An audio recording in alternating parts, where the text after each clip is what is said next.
Welcome to Unleash Your Inner Goldilocks, how to get it just right.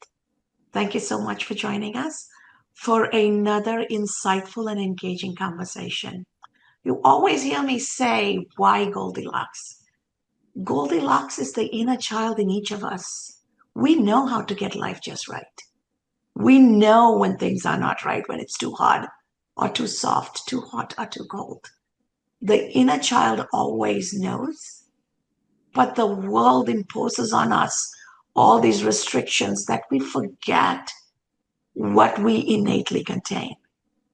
And today we're going to talk about how to get life and community just right, and how embracing music not just heals us, but heals the world around us. And at a time where everybody is busy building walls, how music can be the bridge to connect all of us so that we can truly live like kids, right? Happy. Happiness is an intrinsic emotion that we are all capable of. We just need to stop suppressing it. So, to have this conversation with me is an interesting collection of individuals who have dedicated their careers and their life to music and bringing music and healing to children. So, without further ado, I am going to bring the CEO of the group, Haskell Jackson. Welcome to Unleash Your Inner Goldilocks. It is an absolute delight. Thank you, thank you, thank you, thank you. All the applause, all the applause. So, as we get started, Haskell, I would love for you to take a moment and, in your own words, talk about your organization and its purpose. Well, thank you so much for having us today. Um, Music for Your Mental Health has been around for I think in 9 going on 10 years now. In development, it was developed out of the love for music. And myself, I've been in the music industry over 32 plus years. I'm only 25 though, so I was doing it before I was born. So in doing music, I found that it is a universal language. And so I'll just go back to how music has really put this group together. These are, the group Music for Your Mental Health is not just working partners. Like we are brothers and sisters and we believe in the same things. We operate really well together. The initial development was I had a studio in Hollywood, and I was at the time I was working with a group, a very amazing group. Like they were nominated for so many awards. I just couldn't believe that I was working with them. They took on the name Dows Mavis, and these brothers became my little brothers. They did R&B music. It had a tinge of pop in there, a tinge of some hip hop. It was so amazing, and every one of them could sing, rap, dance, play. They were musicians as well. So one person in particular, which is Jared, would come by the studio and really pay interest in some of the work that I was doing there. And so we built a bond early on. And I really loved his mindset, what he was doing, his view, his outlook on music and life and family. And so in that, it was very easy to trust. And we just built this bond. And we began to have conversations around therapy and music.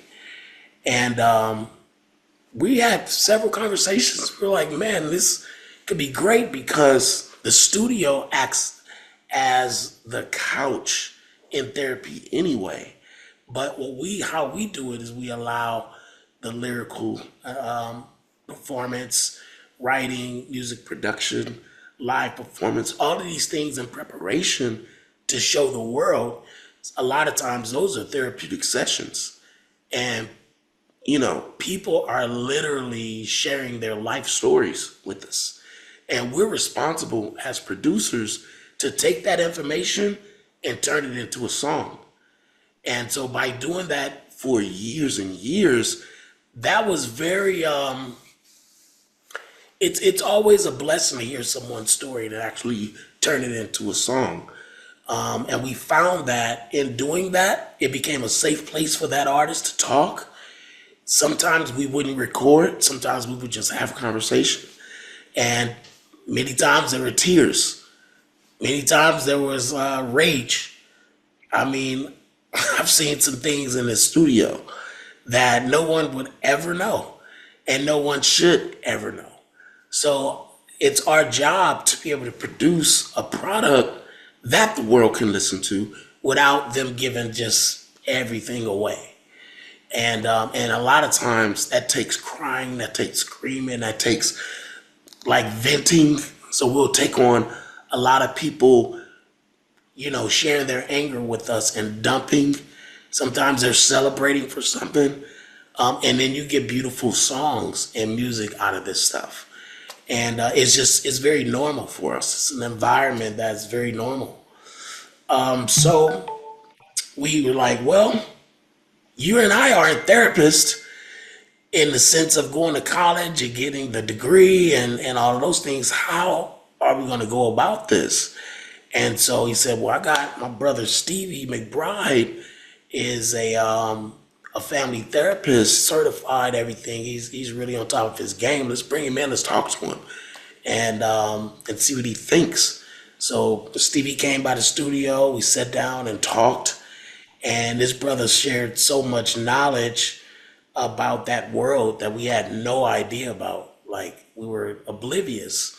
We only thought therapy was a therapist sitting and somebody sitting in another chair and they're just conversing. But there's so much dialogue and so many the terminology that is used in those settings. He kind of was letting us know like it's deeper than what you think. And so we continued to have this conversation, and we all decided, you know what? Let's make this possible. Let's really do this. Let's put our heads together and start growing this thing out. And consistently, we continue to meet, continue to spell out what this was, and dedicate our lives to it. And uh, Beautiful. and so now, 9, 10 years later, it's become all the seeds that were planted are Mhm. growing right before us. And Beautiful. yeah, and so I can go on and on, but I'll leave a lot of the experiences that we've been having to the team to speak on what everybody's part is and what role everybody plays. So that's Thank you, Haskell. music. Thank you. I appreciate that. I love the setup you made. So I am going to go to Jared next. Mhm. And Jared, as you heard Haskell talk and as you have experienced this, what motivates you and inspires you to be a part of this? And how is this changing the lives of children? Great question. As I was sitting listening to Haskell, I was just going through, the moments that he was describing, and it's still very surreal even now, to think about how far we've come. Literally just from an idea and wanting to contribute more and realizing the power that music possesses. And I think for me, what keeps me passionate and engaged and wanting to do this work is first my own journey with music. When I was born, from the time that I can remember being alive, I always had a piano next to my bed, thanks to my mom, who really just wanted to play piano herself. And so she put a piano in my room, like somebody's going to learn how to play. And so music was always just a part of my life, and it became my journal. It became what I used to express myself when I didn't feel like I could speak to anyone else. And so, especially in my teenage years, uh, it was my safe haven. I would write every day after school, and put my thoughts to songs and challenge myself. Nobody told me to do it. I didn't expect anything from it, but it just made me feel better. And so having that understanding going into music, really kind of just fostered a passion to share that with other students and other young people. And so in my family, there were a lot of instances where me being one of the oldest, I had a lot of younger cousins. And so I was always mentoring um, my younger family members, and I vividly remember one of my family members, who I was taking under my wing, being gunned down, in a sad case of just gang violence. And so that really kind of charged me up and really made me want to do as much as I could to to really just infuse some positivity into the lives of as many young people as I could. And getting with Haskell and watching all of the amazing work that he was doing, um, he kind of validated that passion and was a strong component in encouraging me to really pursue that as something that was musical, something that, was, as much as I wanted to be an artist and as much as I wanted to write hits, um, this was the biggest hit that I could ever do. And so that was what, and still continues to be the driving force in how um, tirelessly we pursue spreading this good news, that music is medicine. Um, Absolutely. Absolutely. Thank you so much for sharing your journey and your purpose here. Thank you so much, Jared. So, building on what Jared and Haskell have talked, Stevie, I come from a world that believes our very essence, our soul is vibrational, it's energy, and Mhm. music is vibration.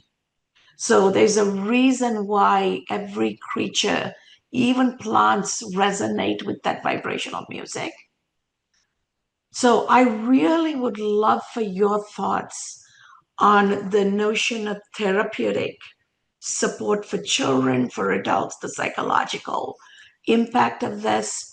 Why do you do this, and how does this truly transform the individual? Wow, that's loaded. Um, Dang, I feel like I should start from the beginning, the very, very beginning. No, um, when Jay and Haskell met me, I was newly licensed. I was actually in the process of figuring out what I was going to do next, because with your license, it can take you across all type of dimensions and lanes in the therapeutic field. So, I didn't want to take the average route of being a clinical supervisor. I thought it was a little boring, personally. No disrespect to all the clinical supervisors out there, but um, I wanted to make a change in my own way. And so when I was presented with this opportunity from Jay and Haskell, I was like, yeah, let's do it. Because I wanted to make a change in the community I came from personally. I grew up in Compton, California. And I grew up with a lot of other friends who had absentee parents. So it was more so of them being raised either by their grandmother or just their mom with their other siblings or older siblings. And I was like, why can't we keep the family unit together?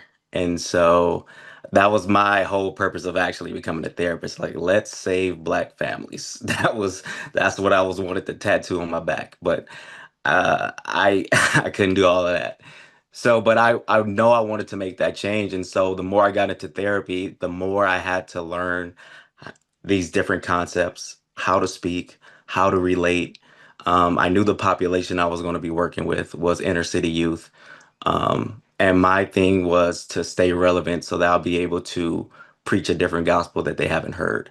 And literally, it was more so of them knowing, oh, I can only make it out by either playing sports, football, basketball, or I can make it out by being a rapper, or I can do this music thing and it can take me, so far.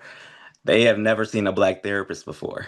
And I realized I was like a needle in a haystack, and that put a weight on my shoulder that I was ready to carry. So I was like, yeah, I'm from Compton. I was where you were and decided I wanted to give back to the community. And that's kind of been my ground, my foundation of why I do this and why I continue to do this.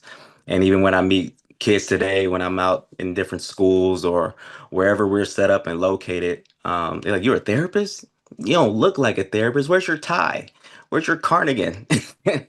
You got J's on, buddy." Yeah, yeah, yeah, I know. I'm not your average therapist. I have a little swag. So, yeah, so when they see me, I'm not typically what you picture as a therapist, and that was a little eye-opening for them. Um, but as far as the inspiration, it comes from the kids. I love seeing the changes in them. Um, and just jumping back on the timeline. So when Haskell and Jay met me, I was trying to figure out what I was going to do.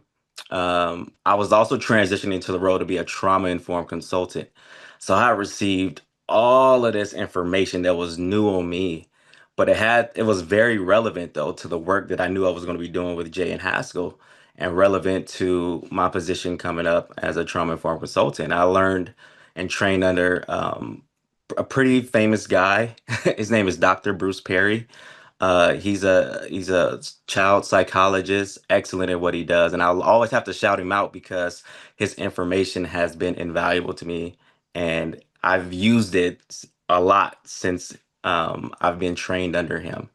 And because of the neurosequential model, I learned a lot about the brain and how trauma affects the brain, and all the things that our kids don't know, that things that are happening to them in their brainstem, but things that they need to know.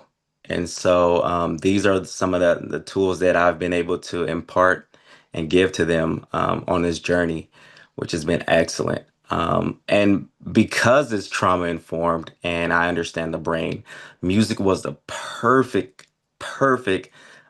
avenue to let them know, like, music is regulating the vibrations that you spoke about, Dr. Cass, is amazing because yes, it regulates those vibration regulates the brainstem, and it helps bring clarity to your prefrontal cortex when you're trying to make difficult decisions. And so you can feel those vibrations because we're all evolved off a rhythm. So even from the womb, we had a heartbeat. We felt our parents' heartbeat, right? And so that provided us with a steady rhythm all the way until birth. And even like in birth, our parents would rock us to sleep, right? Because again, it's regulating. That part is regulating, stopping us from crying, stopping us from going through all our different baby symptoms as a baby. And that helped us, develop a regulation. And so, why do we leave music? There's no reason to leave music. Music is that piece that regulates us. And yeah, it's the rhythm piece, that vibration that gives us that drive to have those concrete thoughts, to make sound Beautifully decisions. said. Yeah. Beautifully said. Thank you so much, Stevie. So it's amazing how time flies. But before we bring this segment to a close, I would love to invite Alicia. Talk to us a little bit about the importance of branding and marketing to get this powerful message out. And with your message on the importance of marketing and branding, we will bring this section to a close, but then we will get started back. And I will start with you because you're not going to have enough time to tell your story. All right. Well, to answer your question, just kind of building off of what my colleagues have said, especially about the therapy piece. And how Stevie was met with like, hey, you don't look like a therapist and all of that. I mean, therapy is such like a taboo thing in the Black and brown communities. And so my job really is to make it so it's not so taboo, um, to get our message out there, to let these kids know, especially these kids who are underserved or who are living in challenging environments, that therapy is actually a very important piece that we all need. So, I had the honor of being on this team to help with that message, to make, I guess you could say, music therapy a little more palatable for kids. Thank you so much, Alicia. We Well, will start the next episode with you kicking it off. okay. And to our audience, you've heard the initial part of our conversation. Music for mental health. Think of that as a holistic program for your entire vibrational alignment. When I first saw Haskell and Jared at one of the school district events, I fell in love with what they were doing, how they were doing it, and why they were doing it, because it resonated for me completely based on how I was raised and what gave my life that focus and anchor. And this is our way of bringing this to you so that you can start thinking about this for you as adults, for your children, for your community. So start thinking about vibrational alignment if therapeutic benefits is something that doesn't resonate for you. We're all vibrational beings who are passing through. And as we pass through in this world, we got to make it joyful. And there's nothing more important than music to help us embrace that joy. So, as you kick off your week, remember over the weekend during the day, just take a moment and enjoy music. It doesn't matter how you sound, just make some music because we all innately have that capability and that secret desire. So just go make your music.